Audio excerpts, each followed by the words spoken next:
Hi നമസ്കാരം, ഞാൻ Rakesh M G ടിപ്സിലേക്ക് എല്ലാവർക്കും സ്വാഗതം. എല്ലാവരും സുഖമായിട്ടിരിക്കുന്നു ഞാൻ വിശ്വസിക്കുന്നു.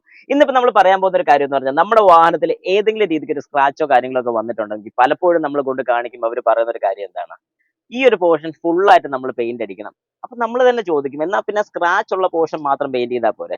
പക്ഷെ എപ്പോഴും പല സ്ഥലങ്ങളിലും പല ഷോറൂംസിലും അവർ പറയുന്ന ഒരു കാര്യമാണ്, ഫുൾ പോർഷൻ ആയിട്ട് തന്നെ പെയിന്റ് ചെയ്യണം. എന്തുകൊണ്ടാണ് ശരിക്കും ഒരു ഫുൾ പോർഷൻ പെയിന്റ് ചെയ്യണം എന്ന് പറയുന്നത്, അല്ലാതെ ആ ഒരു സ്ക്രാച്ച് വന്ന പോർഷൻ മാത്രം ചെയ്തു തരാത്തതിന്റെ കാര്യം? നമുക്കൊരു എക്സാമ്പിൾ കൂടെ നോക്കാം. ദേ ഈ കാണുന്ന ഒരു വാഹനത്തിന്റെ ഡോറ് നമുക്ക് കാണാം, ഈ പോർഷൻ സ്ക്രാച്ച് ഉണ്ട്, ഈ പോർഷൻ സ്ക്രാച്ച് ഉണ്ട്.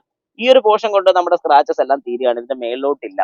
അങ്ങനെയാണെന്നുണ്ടെങ്കിൽ നമുക്ക് ഇത്തരം പോർഷൻ മാത്രം ചെയ്താൽ പോരെ? അതായത് ഈ ലൈൻസ് ഒക്കെ പുറത്തോട്ട് ഒരു സ്പോട്ട് പുള്ളറിന് വലിച്ചെടുത്ത് കഴിഞ്ഞാൽ ഈ ഒരു പോർഷൻ, ഈ ചളുക്കമെല്ലാം നേരെ പുറത്തോട്ട് വരും.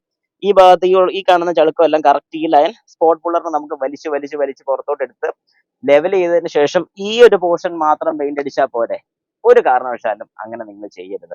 പുറത്ത് ചെയ്തു തരുമായിരിക്കും, പക്ഷെ ഒരു കാരണവശാലും അങ്ങനെ ചെയ്യാതിരിക്കുന്നതാണ് നല്ലത്. കാരണം അങ്ങനെ ചെയ്യുന്നതിന്റെ പ്രശ്നങ്ങൾ, അല്ലെങ്കിൽ അങ്ങനെ ചെയ്യുമ്പോൾ എന്തൊക്കെ ബുദ്ധിമുട്ടാണ് വരുന്നത് നമുക്ക് ജസ്റ്റ് ഒന്ന് നോക്കാം. അതായത് നമ്മളിപ്പോ ഈ ഒരു പോർഷൻ മാത്രം ചെയ്ത് നിങ്ങൾ സങ്കല്പിക്കുക, ഇത്ര മാത്രം ചെയ്തു, ഈ ഒരു പോർഷൻ അത്രയും പെയിന്റ് ചെയ്തു.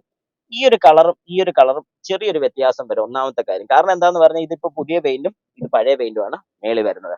രണ്ടാമത്തെ കാര്യം, ഇതിപ്പോ നമ്മൾ പെയിന്റ് ചെയ്തതിനു ശേഷം ഇത് ഒന്നിച്ച് ബ്ലെൻഡ് ആയില്ലെന്നുണ്ടെങ്കിൽ, അതായത് ക്ലിയർ കോഡിലോട്ട് ഒന്നിച്ച്, അതായത് ഇത്രയും ഭാഗം മാത്രം നമ്മൾ പുത്തൻ പെയിന്റ് അടിക്കുന്നു, ഇത്രയും ഭാഗം ആ പഴയ വെർഷൻ ആണെങ്കിലും പോളിഷ് ചെയ്ത് കഴിഞ്ഞാൽ അവിടെ ഒരു ചെറിയ വ്യത്യാസം നമുക്ക് ഉറപ്പായിട്ടും ഫീൽ ചെയ്യും. അതുകൊണ്ടാണ് നമ്മൾ എപ്പോഴും സജസ്റ്റ് ചെയ്യുന്നത്, വാഹനം പെയിന്റ് ചെയ്യുന്ന സമയത്ത്, അതായത് എവിടെ സ്ക്രാച്ച് വന്നാലും എവിടെ ചളുക്കം വന്നാലും, ഇപ്പം ഒരു എക്സാമ്പിൾ പറയുകയാണെങ്കിൽ ഈ ഒരു ബമ്പർ കോർണർ, അപ്പൊ ഈ ഒരു ബമ്പർ കോർണറിന്റെ ഇവിടെ ഒരു സ്ക്രാച്ച് ഇങ്ങനെ വന്നെന്ന് വെച്ചോളൂ. അങ്ങനെയാണെങ്കിൽ ഈ ഫുൾ ബമ്പർ അടിക്കേണ്ട കാര്യമില്ല, 100%. കാരണം അതിനകത്ത് നമുക്കൊരു ഒരു പോർഷൻ, അതായത് ഒരു ക്വാർട്ടർ പോർഷൻ മാത്രം, ഈ ഒരു പോർഷൻ കൊണ്ട് ചെയ്ത് കഴിഞ്ഞിട്ട് ബാക്കി ബ്ലെൻഡ് ചെയ്ത് വന്നു കഴിയുമ്പോൾ ഒരുപോലെ ഇരുന്നോളും. പക്ഷെ ഒരു ഡോറ് കാര്യങ്ങളൊക്കെ പെയിന്റ് ചെയ്യുന്ന സമയത്ത് ഏകദേശം നമുക്ക്, ഞാൻ ഈ പറഞ്ഞതുപോലെ ആ ഒരു ഫുൾ ഏരിയ നമുക്ക് പെയിന്റ് ചെയ്യുകയാണെങ്കിലുള്ള ബെനിഫിറ്റ് എന്താന്ന് പറഞ്ഞാൽ, ഒരു കാരണവശാലും ആർക്കും കണ്ടാൽ തിരിച്ചറിയാൻ സാധിക്കത്തില്ല ആ വാഹനത്തിന്റെ ഡോറ് പെയിന്റഡ് ആണെന്നുള്ളത്.